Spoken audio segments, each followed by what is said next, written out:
مولانا صاحب بھی آئے ہوئے. مولانا صاحب اثر مغرب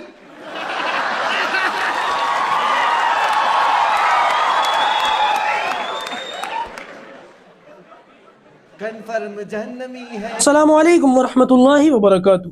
امید کرتا ہوں کہ آپ تمام ساتھی خیر و عافیت سے ہوں گے. دوستو، یہ جو کلپ آپ نے ابھی دیکھا یہ ایک شخص کا ہے جس کا نام ہے منور فاروقی. دنیا کے اندر اس شخص نے کامیڈین کے طور پر یا شاعر کے طور پر اپنی پہچان بنائی ہے.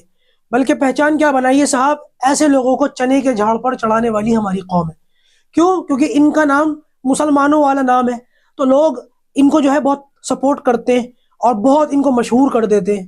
منور فاروقی کا معاملہ بالکل ایسا ہی ہے. اگر اس کو مائک دے دیا جائے تو یہ بندہ بالکل ایسے ہی جیسے کسی گنجے کو جو ہے نا کنگھی دے دی جائے یا ناخن دے دیا جائے، پھر اس کو یہی نہیں پتا ہوتا کہ ہمیں کرنا کیا ہے.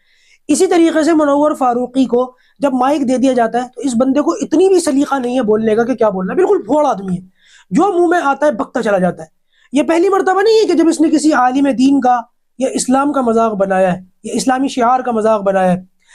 اپنے شوز کے اندر وقتاً فوقتاً یہ بندہ اسلام کا مذاق، اہل اسلام کا مذاق، اسلامی شاعر کا مذاق بناتا ہوا نظر آتا ہے. ان تمام کلپس کو یہاں دکھا کر ان کی وضاحت کا موقع نہیں ہے، بات بہت لمبی ہو جائے گی، لیکن یہ اسی طریقے سے آگے بڑھتا ہے. ایسا اس نے کیوں کیا؟ ایسا اس لیے کیا کیونکہ اس نے جو ہے مسلمان نام کے ساتھ جو ہے شہرت حاصل کی ہے، اور یہ شہرت اس کی اپنی خود کی نہیں ہے، اس کو آگے بڑھانے والے ہم ہیں.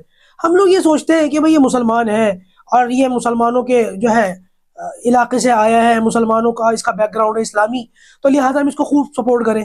کوئی ریئلٹی شو کے اندر یہ چلا جائے تو خوب ووٹنگ کر کے اس کو جتا دیتے، سوچتے کہ ہم نے اسلام کا جھنڈا بلند کر دیا. جبکہ حقیقت یہ ہے کہ ان لوگوں کا اسلامی نام کے علاوہ اسلام سے دور دور تک کبھی کوئی واسطہ، کوئی تعلق نہیں ہوتا. یاد رکھیے گا دوستو، یزید بھی اپنے وقت میں مسلمان تصور کیا جاتا تھا، سمجھ رہے ہیں؟ اور لوگ جو ہے اس کو یہ سمجھتے تھے کہ یہ ایک مسلمان ہے. لیکن حضرت امام حسین رضی اللہ تعالیٰ عنہ نے اس کے ہاتھ میں ہاتھ نہیں دیا. کیوں؟ کیونکہ وہ جانتے تھے کہ یہ بندہ کیا ہے، اس کی حقیقت کیا ہے. آج ان لوگوں کے مکروہ چہرے دیکھنے کے باوجود بھی ہم لوگ ان کے اسلامی ناموں سے، مسلمان والے ناموں سے دھوکہ کھا جاتے ہیں، ان کو خوب سپورٹ کرتے ہیں. دوستو، بہتر یہی ہوگا کہ ایسے لوگوں سے بچیں. اچھا، اب میں اس کا جواب بھی دے دوں کہ جو بات اس نے کہی ہے کہ مولوی صاحب اثر اور مغرب، ایک بات بتاؤ بھائی، بظاہر تو تم بھی مسلمان ہو، تمہارا نام بھی اسلامی ہے نا، تو اثر اور مغرب تم نے کیوں نہیں پڑھی؟ کیا قرآن صرف مولوی کے لیے نازل ہوا ہے؟ شریعت صرف مولوی کے لیے اتاری گئی ہے؟ یہ مائنڈ سیٹ ان لوگوں نے دیا ہے ہمیں کہ نماز تو ان مولویوں کے لیے ہے، شریعت تو ان مولویوں کے لیے ہے، قرآن تو ان مولویوں کے لیے. پہلے ہم ان لوگوں کو فیم دیتے، پھر یہ لوگ ہم لوگوں کو ایسا مائنڈ سیٹ دیتے.